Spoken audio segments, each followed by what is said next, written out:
Assalamualaikum warahmatullahi wabarakatuh. Perkenalkan saya Dr. Hewan Erni Sulistiawati, beserta sertifikasi dosen gelombang 1 tahun 2025. Saya adalah dosen program studi paramedik veteriner Sekolah Vokasi IPB University. Saya akan menjelaskan atau memaparkan tentang mata kuliah yang saya angkut sebagai koordinator, yaitu Good Laboratory Practice, kode PPT 1201 dengan bobot SKS 3 yang diberikan pada mahasiswa semester 3. Deskripsi mata kuliah Good Laboratory Practice atau kita singkat GLP adalah mata kuliah yang memberikan informasi pemahaman mendalam tentang praktik laboratorium yang baik dan aman. Diharapkan pada mata kuliah ini hasilnya mahasiswa mampu menerapkan sistem manajemen laboratorium yang mencakup aspek teknis, proses pengorganisasian, pengaturan, pengelolaan fasilitas dan SDM, sampai pengendalian dalam pelaksanaan sistem untuk mencapai tujuan dan setiap kegiatan laboratorium, yaitu mencakup hasil uji dengan validitas maksimal, mencakup pembahasan metode dan pelaksanaan uji, monitoring, pencatatan laporan, serta mendokumentasikan hasil uji. Adapun capaian pembelajaran lulusan, yaitu mahasiswa mampu bekerja sebagai teknisi laboratorium zooteknik dengan menggunakan kaidah-kaidah kedokteran hewan dan prosedur sesuai ketentuan untuk membantu pelayanan medik veteriner sesuai dengan peminatan dan penekunannya. Ini adalah bagian daripada CPL 2. CPL lainnya yaitu CPL 1 sampai CPL 3 dan 4, yaitu mampu menunjukkan sikap bertanggung jawab atas pekerjaan di bidang keahlian secara mandiri, sedangkan CPL 3 mampu memecahkan masalah pekerjaan dengan sifat dan konteks yang sesuai dengan bidang keahlian. Terapannya didasarkan pada pemikiran logis, inovatif, dan bertanggung jawab, serta mampu menyusun laporan hasil dan proses kerja secara akurat dan sahih, dan mampu bekerja sama, berkomunikasi, dan berinovatif dalam pekerjaannya. Sedangkan CPL 4, mahasiswa mampu menerapkan pengendalian kesehatan dan pengolahan data-data di bawah penyelidik dokter hewan. Untuk CPMK, capaian pembelajaran lulusan yang dibebankan ke mata kuliah terdiri dari 4 bagian, yaitu CPMK 1 mampu menjelaskan Good Laboratory Practice dalam manajemen laboratorium veteriner. CPMK 2 mampu menjelaskan lingkup Good Laboratory Practice. CPMK 3 mampu melaksanakan dan mempraktekkan POB atau prosedur operasional baku dalam penyimpanan, penanganan spesimen, pencatatan, pelaporan, penyimpanan dan pengendalian dokumen laboratorium praktikum atau penelitian. CPMK 4, mahasiswa mampu menjelaskan mutu laboratorium dalam proses pencapaian mutu laboratorium dengan validitas hasil yang sahih. Sub CPMK yaitu kemampuan akhir tiap tahapan belajar atau sub CPMK, yaitu terdiri dari 9 sub CPMK. Sub CPMK 1 yang berupa mahasiswa mampu menjelaskan GLP secara histori dan definisi serta penerapannya. Kedua, mahasiswa mampu menjelaskan ruang lingkup dan tujuan. Sub CPMK 3, mahasiswa mampu menjelaskan GLP dalam pengorganisasian dan SDM. Sub CPMK 4, mahasiswa mampu menjelaskan mempraktekkan GLP dalam pencatatan dan pelaporan serta penyimpanan dokumen. Sub CPMK 5, mahasiswa mampu menjelaskan GLP dalam praktek manajemen laboratorium. CPMK 6, mahasiswa mampu menjelaskan dan mempraktikkan terkait sampel spesimen sampai dengan penyimpanan dan pengiriman sampel terkait. Sub CPMK 7, mahasiswa menjelaskan pentingnya POB dan komponen POB. Sub CPMK 8, mahasiswa mampu menjelaskan dan mengidentifikasi bakuan mutu dan pemantapan mutu. Sub CPMK 9, mahasiswa mampu mengidentifikasi dan menjelaskan keamanan laboratorium. Kontrak kuliah Good Laboratory Practice disusun oleh tim dosen yang terdiri saya sebagai koordinator mata kuliah Dr. Hewan Erni Sulistiawati dengan beserta anggota tim yaitu Dr. Hewan Heni Enda Anggraini MSc, Dr. Hewan Heri Yudianto Vibowo MSI, Dr. Hewan Dwi Budiono MSI. Materi kuliah terdiri dari 16 pertemuan 8 dan pertemuan 16 adalah evaluasi pembelajaran berupa UTS dan UAS. Pada kali ini akan dilakukan video pembelajaran pertemuan pertama. Untuk komponen evaluasi yang di sini, aktivitas partisipasi berkisar 50% terdiri dari penilaian oleh dosen dan penilaian teman sejawat atau kelompok. Kemudian hasil proyek sekitar 20%, pengetahuan yaitu tugas individu, kuis masing-masing 5%, sedangkan UTS dan UAS masing-masing 10%. Daftar pustaka yang kami gunakan terdiri dari 4 yang utama, yaitu Tobin E, An Introduction to Good Laboratory Practice, Seller GP, Handbook Good Laboratory Practice, Desmond Principle of GLP, Adi Juwana, Manajemen Laboratorium, Depdikbud IPB. Selanjutnya, saya akan memaparkan video pembelajaran Good Laboratory Practice pada pertemuan pertama. Assalamualaikum warahmatullahi wabarakatuh. Selamat pagi, salam sejahtera untuk seluruh mahasiswa yang hadir pada pertemuan pertama mata kuliah Good Laboratory Practice. Perkenalkan, saya Dr. Hewan Erni Sulistiawati yang akan mengajar pada pertemuan 1. Sebelum kita memulai pembelajaran, kita berdoa sesuai dengan agama masing-masing. Berdoa dimulai. Good Laboratory Practice adalah apa artinya good dan laboratory practice? Artinya adalah praktek laboratorium yang baik dan aman. Apa saja yang akan kita bicarakan dalam Good Laboratory Practice? Pertemuan pertama di sini saya akan membahas tadi kontrak kuliah dan pendahuluan GLP. Di sini pendahuluan GLP apa yang akan saya bahas? Di sini histori dari GLP. Kapan GLP itu mulai diterapkan? Selanjutnya kita memahami atau memperdalam mengenai arti kata Good Laboratory Practice. Tim dosen di sini adalah 1. Saya sendiri, Dr. Hewan Erni Sulistiawati, selanjutnya Dr. Hewan Heri Henda Anggreni MSc, kemudian Dr. Heri Yudianto Vibowo MSI, dan Dr. Hewan Dwi Budiono.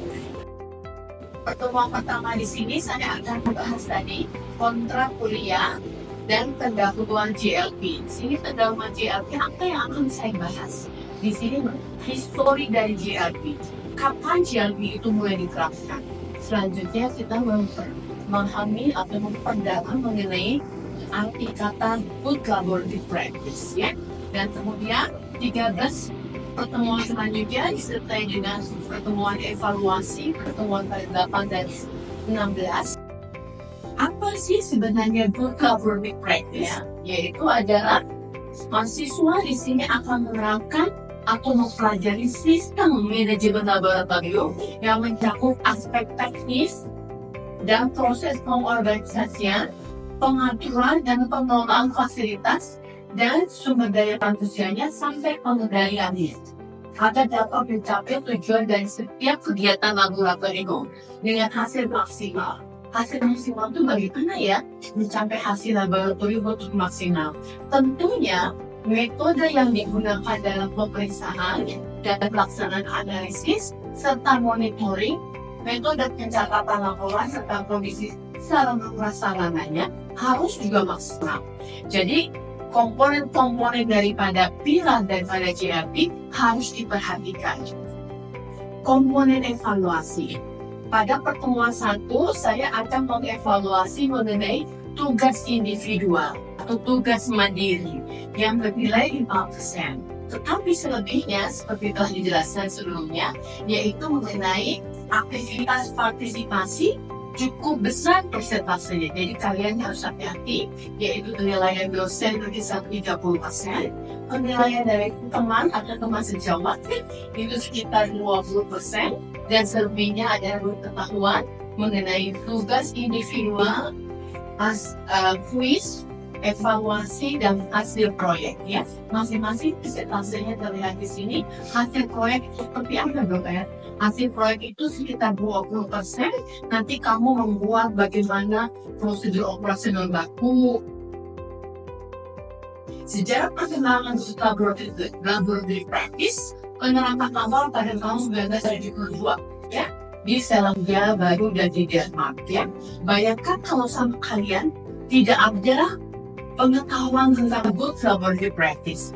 Yang saya pikirkan di sini, suatu laboratorium tanpa adanya good laboratory practice atau sistem manajemen atau pengelolaan yang bagus, pastinya ya tatanan sarana prasarananya sangat kacau, kemudian hasilnya tidak akan memperoleh hasil yang sahih atau validitas. Nah itu yang diragukan. Padahal hasil laboratorium itu sangat penting untuk menunjang diagnostik ya, atau menunjang suatu riset.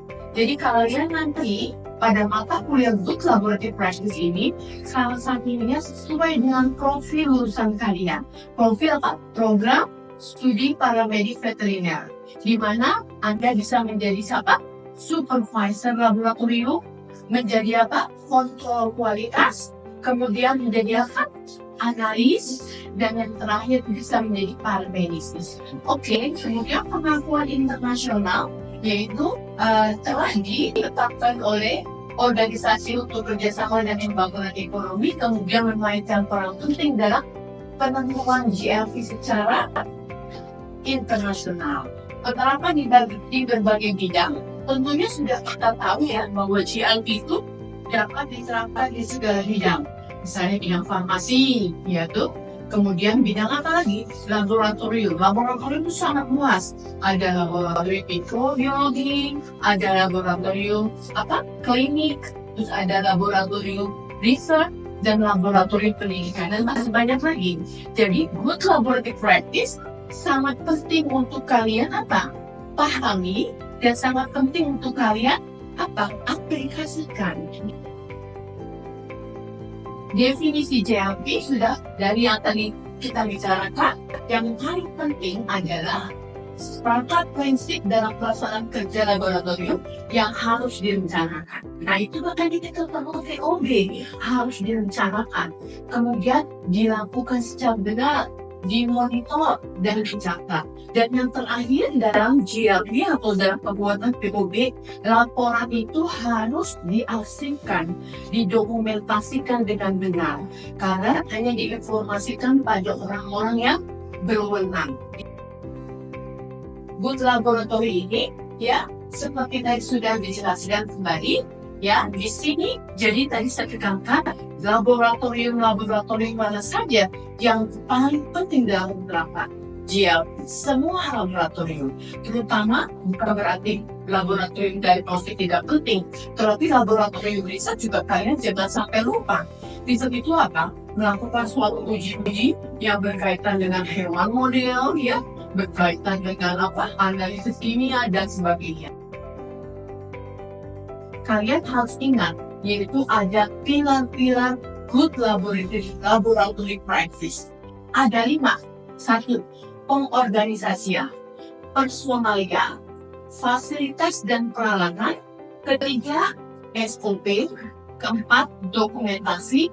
5. Jaminan kualitas ya. Jadi kalau suatu laboratorium sudah memiliki pilar-pilar daripada GLP yang cukup kuat, pastinya laboratorium itu bisa diandalkan.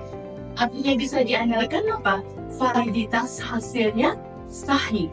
Jadi makanya ada banyak laboratorium dia pada tingkat kelima juga mesti tahu namanya mutu internal dan mutu eksternal. Jadi kamu tahu, misalnya ada suatu keraguan hasil di bakuan mutu ya di mutu internalnya, kalian harus melakukan langkah mutu eksternal, yaitu ada suatu laboratorium rujukan untuk mengevaluasi atau mengkonfirmasi hasil kalian di laboratorium internal yang kalian kerja.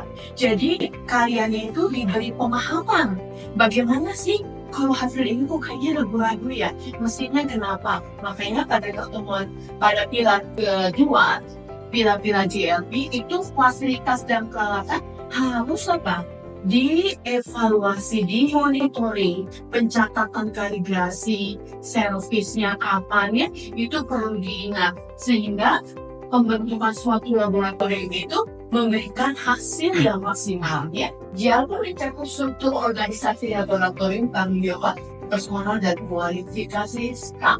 Di sini saya menekankan pada pertemuan pertama tentang organisasi, pengorganisasian dalam membentuk suatu laboratorium ya. Jadi ada struktur organisasi. Struktur organisasi itu disusun pasti ada dari pimpinan. Kemudian ada staf-stafnya, wakil staf-stafnya.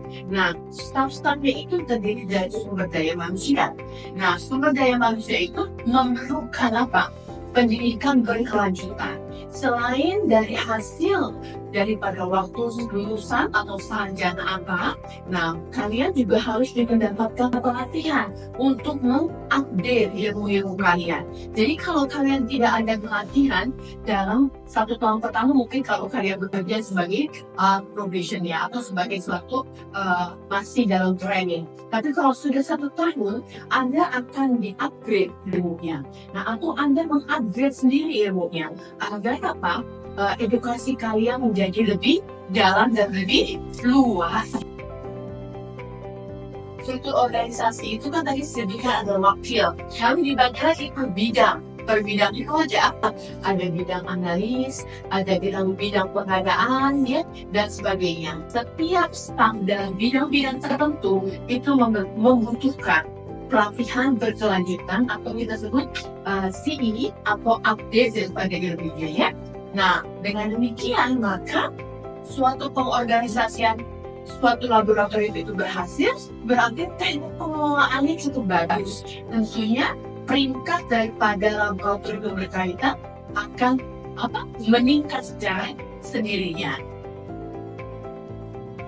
Bagaimana POD itu dibuat dan kapan waktunya POD itu dibuat? Membentuk suatu fasilitas laboratorium, kita tentunya suatu laboratorium itu akan menawarkan uji-uji yang diperlukan atau uji-uji yang ditawarkan ya. Nah, uji-uji yang ditawarkan itu sebelum laboratorium itu berdiri, laboratorium harus membuat dari awal prosedur operasional baku dan setiap uji yang mereka tawarkan ya. Nah, jadi POB itu dibuat oleh siapa? Tentunya adalah penanggung jawab laboratorium dengan dikonfirmasi atau diterima oleh pimpinan. Selanjutnya kapan POB itu dirubah, ya kan? Nah, POB dirubah itu jika misalnya prosedur operasional baku itu dalam berjalannya waktu ada zat yang digantikan atau bahan kimia yang digantikan pada prosedur tersebut. Nah, bahan itu berbeda dalam masa inkubasinya atau ada panjang gelombangnya. Nah, jadi prosedur operasional baku harus diubah sesuai dengan bahan kimia yang kita gunakan sebagai reagennya. Misalnya untuk alat fotometer, ya kan? Misalnya panjang gelombangnya tadinya 546, jadi berubah jadi 478. Lalu kemudian masa inkubasinya menjadi 10 menit dari 5 menit. Nah, itu POB harus diperbaharui dan ditandatangani oleh pimpinan, ya, terutama pimpinan laboratorium. Silakan. Ya. Baik dok, perkenalkan saya Giri Fazlul dengan Lingkungan Kementan. Bertanya pada pertemuan tripartit ini, bagaimana pelatihan SDM itu dilakukan dan apa saja pelatihan? Jadi pada waktu pegawai baru atau menerima pegawai baru akan diberikan pelatihan internal.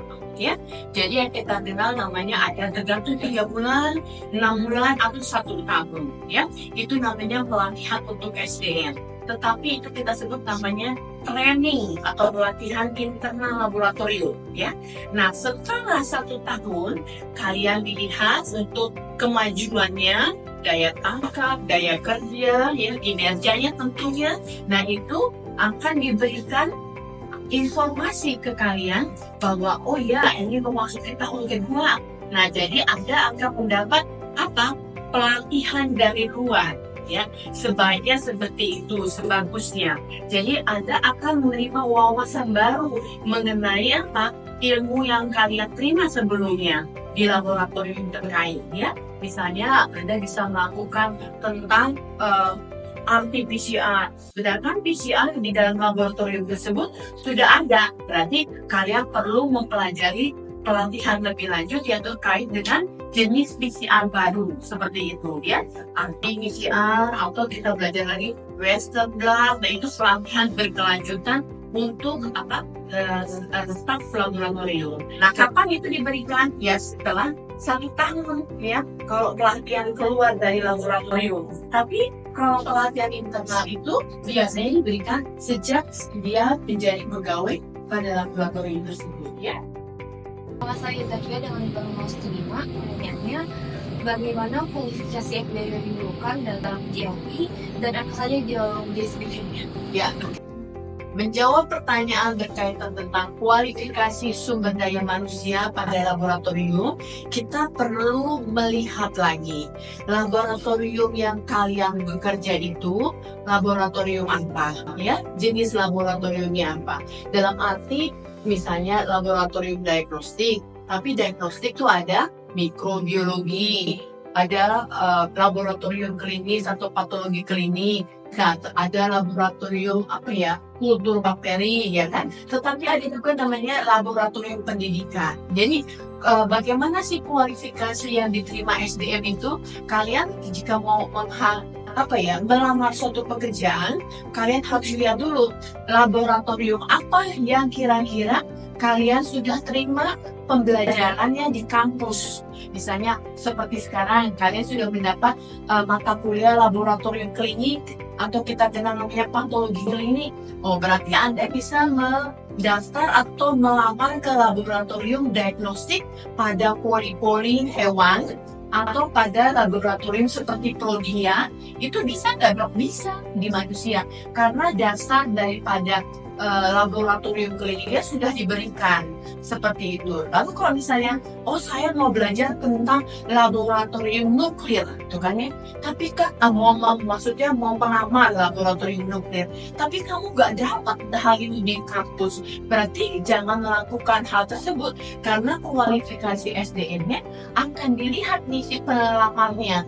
Dan lagi pula kapan itu? Nah, nanti saya pernah mendapat pendidikan di luar kampus tentang kualifikasi untuk menjadi laboratorium nuklir. Nah, mungkin akan dipertimbangkan. Jadi nanti tergantung pada laboratorium itu melihat riwayat hidup kalian. Selain dari kampus atau yang pelatihan-pelatihan sudah kalian kerjakan. Misalnya nggak fresh graduate gitu ya, tapi misalnya sudah lulus 3 tahun yang lalu, tapi kamu sudah bekerja di mana? Di laboratorium penelitian, laboratorium pendidikan mengajar, lalu kamu sudah melakukan pelatihan-pelatihan jenis laboratorium. Nah, itu bisa menjadi pertimbangan untuk bisa diterima sebagai staf laboratorium. Tentunya tingkatannya lebih tinggi. Kira-kira seperti itu, ya. Mana kira-kira yang paling bagus? Contoh good laboratory practice A atau good laboratory practice yang sudah diterapkan di laboratorium B? Kalau menurut saya di A itu penempatan alat-alatnya sudah sesuai dengan masing-masing. Sedangkan kalau di B itu semuanya masih di tempat yang berbeda. GLP-nya sepertinya pengaturannya kurang tepat, ya. Itu penuh sekali, ya kan? Nah, kalau di contoh A kita bisa jelas terlihat, ya, ada beberapa bagian, ada space.